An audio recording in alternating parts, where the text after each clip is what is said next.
আসতেছে পহেলা বৈশাখ। আগামী সোমবারেই হবে পহেলা বৈশাখ শুরু।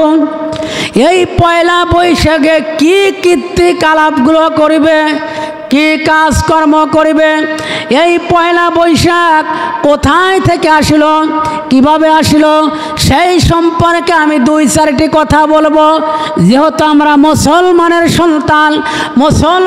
সন্তান হওয়ার পর পয়লা বৈশাখ পালন করি, পয়লা বৈশাখ উদযাপন করি। এই পয়লা বৈশাখ ভারতের ত্রিপুরায় নববর্ষ পালিত হয়। জমিদারেরা খাজনা আদায় করার জন্যে প্রতি বছর হালখাতা করিত, প্রতি বছর তারা হালখাতা করিত।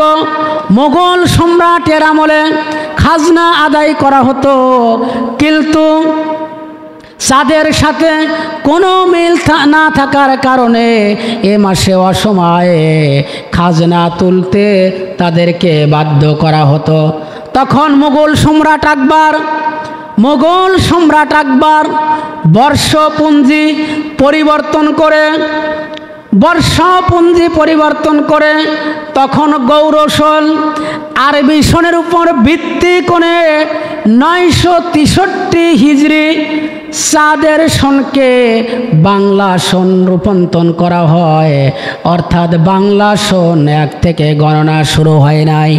এই যে বাংলা সন 1 থেকে গণনা শুরু হয় নাই, 963 থেকে প্রথমে এ সনের নাম ছিল ফসলি সন, বৈশাখী ছিল না, পহেলা বৈশাখী ছিল না।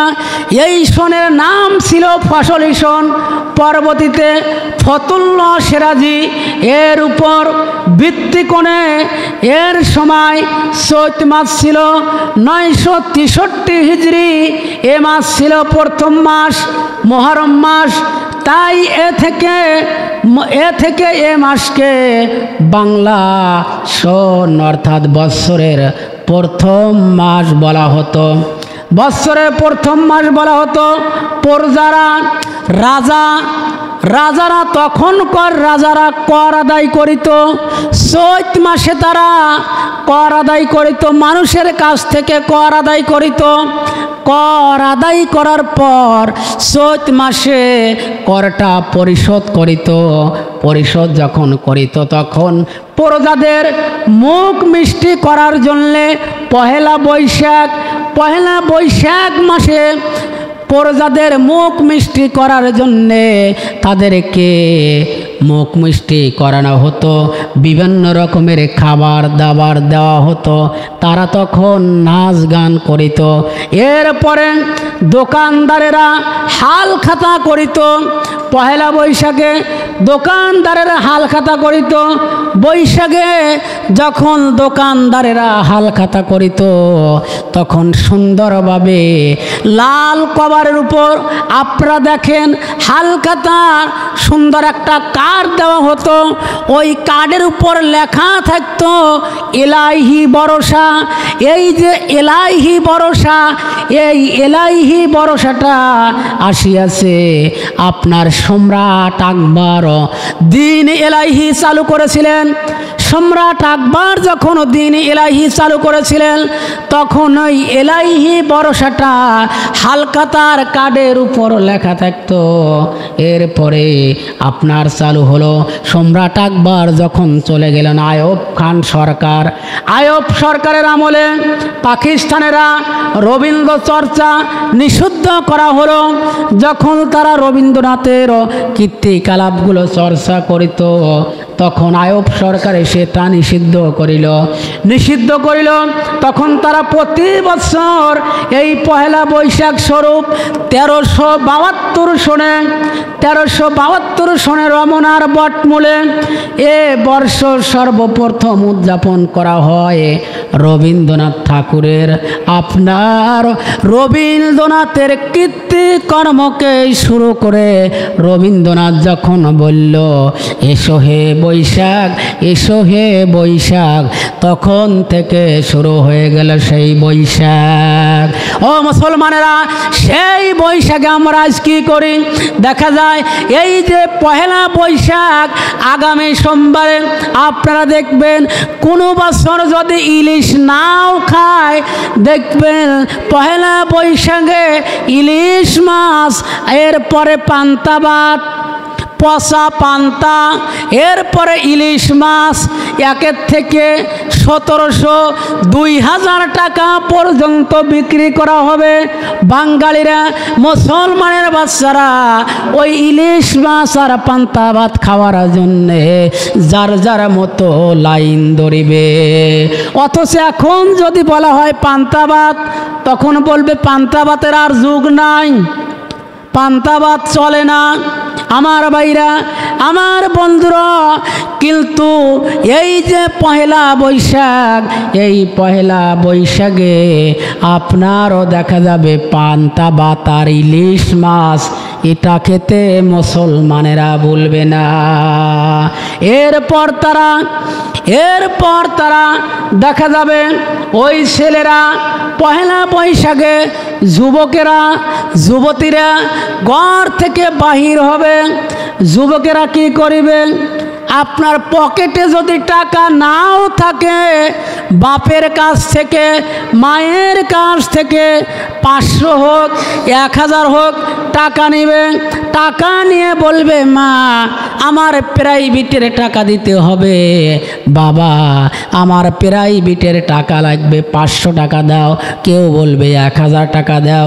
এই 500 টাকা 1000 টাকা যখন বাড়ির থেকে নিবে, বাড়ির থেকে নেওয়ার পর আপনার অ্যাপাচি আর টিআর বিভিন্ন রকমের হুন্ড আছে, এই হুন্ড ভাড়া করবে, ভাড়া করে তেল তুলবে। তেল তোলার পর ওই যে যাকে কথা দিয়েছে এসো হে বৈশাখ, পহেলা বৈশাখ যাকে কথা দিয়েছে, প্রেমিকাকে গাড়িতে নিয়ে আপনার যুবক দেখবেন এইভাবে এক কাত, এইভাবে এক কাত, গাড়ি এদিকে একবার এদিকে একবার এদিকে একবার হেলে ডুলে গাড়িগুলো চালাবে। এমনকি গত বছর আমি পেপারে দেখলাম, গত বছর একজন যুবক এই পহেলা বৈশাখে যখন গাড়িতে মোটর সাইকেলে একজন প্রেমিকাকে নিয়ে যখন যাবার সময় রোড অ্যাক্সিডেন্ট করেছে, একজন বাচ্চা আর একজন মারা গেছে। তখন ওই প্রেমিকাকে বলা হলো কিভাবে অ্যাক্সিডেন্ট করিল? এই যুবক বলতেছে, যখন বাড়ির থেকে বাড়িয়েছিলাম, বাড়ানোর পর গাড়িতে যখন উঠলাম, দেখা গেল গাড়ি চালানোর সময় মাথা ঠিক নাই। আর মাথা ঠিক থাকবেই কিভাবে? ওই যে পিছনে বসানো আছে সুন্দরী, গাড়ি একবার এই দিকে চলাই, টাক এসে আল্লাহ যদি বরাতে আল্লাহ নামে ভরসা করে মেরে দিয়েছে, যার কারণে আমি বেঁচেছি, কিন্তু আমার প্রিয়জন মারা গেছে। আমার ভাইরা, আমার বন্ধুরা, আমি যে কথাগুলো বলতেছি, এই যে পহেলা বৈশাখ, এই পহেলা বৈশাখে ও মুসলমানেরা এইগুলো উদযাপন করা যাবে না। গান বাজনা এগুলো নিষিদ্ধ করতে হবে।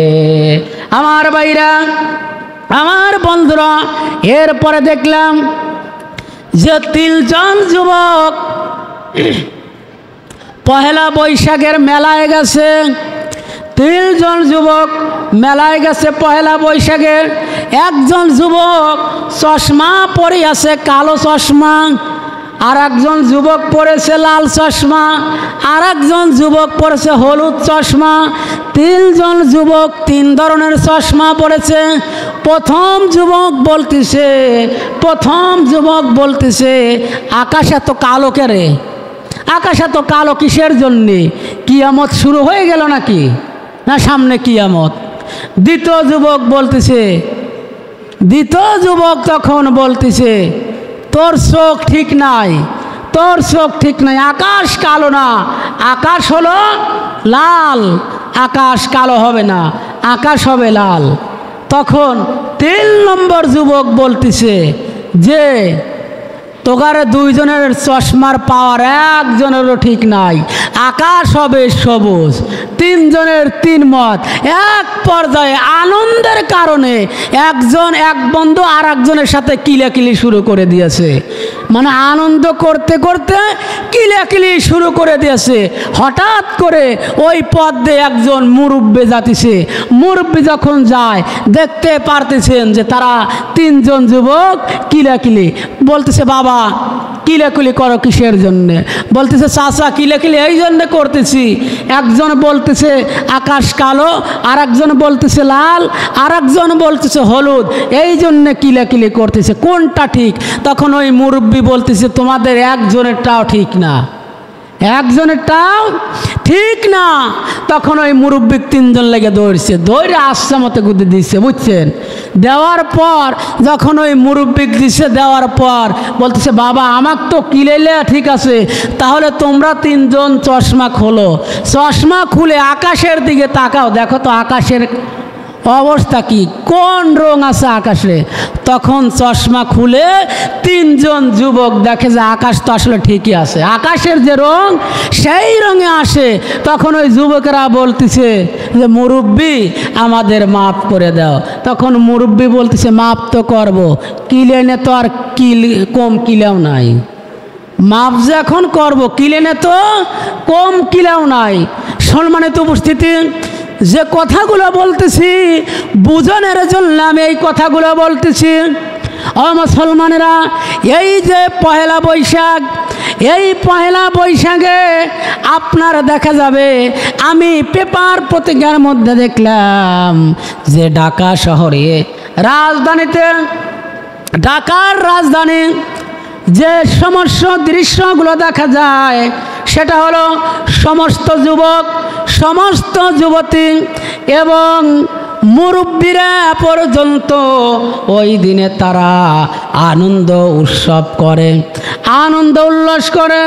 কেউ আপনার মুখে লাগায় হলো, কেউ মুখে লাগায় মুখোশ পরে, বানরের মুখোশ পরে, কেউ আবার শুকুরের মুখোশ পরে, কেউ আবার বাঘের মুখোশ পরে, এক একজন এক এক রকম মুখোশ পরে। মুখোশ পরে তারা রাস্তার মাঝে নাচানাচি করে।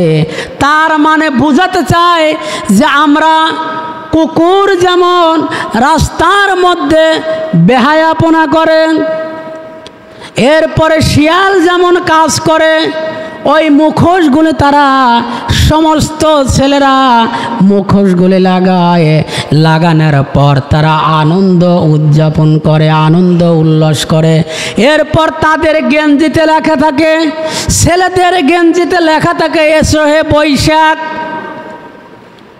এরপরে লেখা থাকে সেতারা, ডুগি, তবলা। মেয়েদের শাড়িতে লেখা থাকে এসো হে বৈশাখ। তারপরে থাকে ডুগি, তবলা, সেতারা, এইগুলো লেখা থাকে। এরপরে ওইগুলো তারা বানরের মুখোশ পরে, এরপরে শুকুরের মুখোশ পরে তারা নাচানাচি করে। তারা যেন বুঝাইতে চায় একটা বছর পর্যন্ত আমরা সুন্দরভাবে যদিও দিন কাটাতে না পেরেছি, আমরা যেন আগামী বছরে যেন ভালো দিন কাটাতে পারি। নেচে নেচে তারা এইগুলো বুঝাতে চায়। অথচ আমার আল্লাহ পাক কি বলেন শোনেন, আল্লাহ রাব্বুল আলামিন বলেন যে বান্দারে, ও বান্দা শোনো, কাল কিয়ামতের ময়দানে মুসিবতের দিনে যখন তোমাদের আমলনামা যখন তোমাদের হাতে পেশ করা হবে, ইকরা কিতাবাকা কাফা বিনাফসিকা, আমার আল্লাহ পাক বলবেন বান্দারে তোমার আমলগুলো তুমি নিজেই পড়ো, আর তোমার হিসাব নিকাশ করার জন্যে তুমি নিজেই যথেষ্ট। তোমার উচিত হলো যখন পহেলা বৈশাখ আসবে ওই দিনের শুরুতে ফজর থেকে শুরু করতে হবে।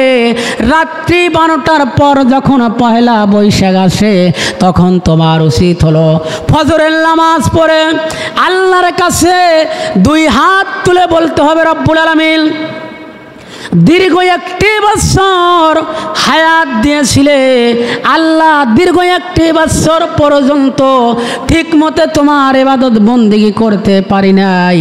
হিসাব করে দেখলাম নাফরমানি ছাড়া আর কোনো কিছুই করতে পারি নাই। আল্লাহ হিসাব করে দেখলাম দীর্ঘ 1টি বছর পর্যন্ত আমার উপরে যে দায়িত্ব দেওয়া হয়েছিল ওই 1টি বছর পর্যন্ত দায়িত্ব পালন করতে পারি নাই। হিসাব করে দেখলাম আল্লাহ দীর্ঘ 1টি বছর পর্যন্ত তোমার ইবাদত বন্দেগী ঠিক মতো করতে পারি নাই। আল্লাহ আমাকে দীর্ঘ 1টি বছর যদি তুমি হায়াত দাও, তওবা করিলাম, আজ থেকে তওবা করিলাম আগামী বছর পর্যন্ত যেন তোমার হুকুমগুলো আমি সঠিকভাবে পালন করতে পারি। পহেলা বৈশাখে আমরা এই শপথ নিতে পারি, কিন্তু তা না করে ওই যে আইলো কি জামানা, মোবাইল সারা চরে না, বাপে বলে রব্বানা, মায়ে বলে জালাম না, আল্লাহ বলে শুনলাম না, ওরে সোনার মাওলানা প্রতিবাদ কেন করো না। এই যে নাচ গান শুরু হবে এইগুলো আমাদের প্রতিবাদ করতে হবে। প্রতিবাদ যদি না করি মুসলমান বলে দাবি করে কোনো লাভ নাই। মুসলমান তো আজ তারাই। আপনি ইসরায়েলে গাজার দিকে তাকান, ফিলিস্তিনের দিকে তাকাল, তাদের অবস্থা কি? ও মুসলমানেরা, গাজার ভিডিওগুলো যখন সামনে আসে, ফিলিস্তিনের ভিডিওগুলো যখন সামনে আসে, মা হারা সন্তানগুলো চিৎকার করে কাঁদতেছে আর আল্লাহকে 2 হাত তুলে ডাকতেছে আর বলতেছে আল্লাহ আজ 200 কোটি মুসলমান আছে, এরপরেও আমাদেরকে কেউ সাহায্য করার জন্য আগে আসতেছে না। আমরা মুসলমান বলে দাবি করতেছি, অথচ ফিলিস্তিনের লোকগুলো আজ মার খাতেছে, গাজার লোকগুলো তাদের উপরে অত্যাচার চলতেছে, নির্যাতন চলতেছে, আমরা কোনো প্রতিবাদ করতে পারতেছি না। এরপরেও আমরা মুসলমান বলে দাবি করতেছি, এরপরে আমরা মুসলমান বলে দাবি করতেছি। আল্লাহ বলতে চায় মুসলমান বলে যদি দাবি করিস, মুসলমান তো ওই ব্যক্তি যখন সে অন্যায় কাজ দেখবে প্রতিবাদ করবে, সে অন্যায় কাজ দিবে দেখবে হাত দিয়ে প্রতিবাদ করবে, না হলে মারার জন্য প্রস্তুতি নেবে। কিন্তু আমরা যেমন অবস্থা, মার খায় ক্ষতি খায়, আমাদের কোনো প্রতিবাদ করার দরকার নাই। সম্মানিত উপস্থিতি, আমি গত কয়েক জুমা আগেও আমি বলেছিলাম আপনারা যদি আমার কাছে একটু সাহায্য করেন, এই টাকাগুলো নিয়ে আমরা ফিলিস্তিনি দেব, গাজাবাসীর উদ্দেশ্যে দেব। আমার কথাগুলো আপনারা একজনও কর্ণপাত করেন নাই। আমার ভাইরা, আমার বন্ধুরা, অথচ মুসলমান বলে দাবি করি, কিন্তু আপনার একজন ভাই মার খাতেছে, তার প্রতিবাদ করতে পারতেছেন না। যখন আমি দেখলাম ভিডিও ফুটেজের মাধ্যমে যখন দেখতে পাই বোমগুলো যখন তারা মারে, শিশু সন্তান থেকে শুরু করে যুবকগুলো পর্যন্ত আকাশে উড়ে যাচ্ছে। আমার মনে হয় পাখিগুলো উড়লে যেমন দেখা যায় ওই রকম গুলি মনে হয় মানুষ উড়ে উড়ে তুলার মতো মানুষগুলো উড়তেছে, কিন্তু কেউ আমরা আজ প্রতিবাদ করতে পারতেছি না। আমার ভাইরা, আমার বন্ধুরা, প্রতিবাদ যদি করতে নাও পারি তাহলে আমাদের উচিত হলো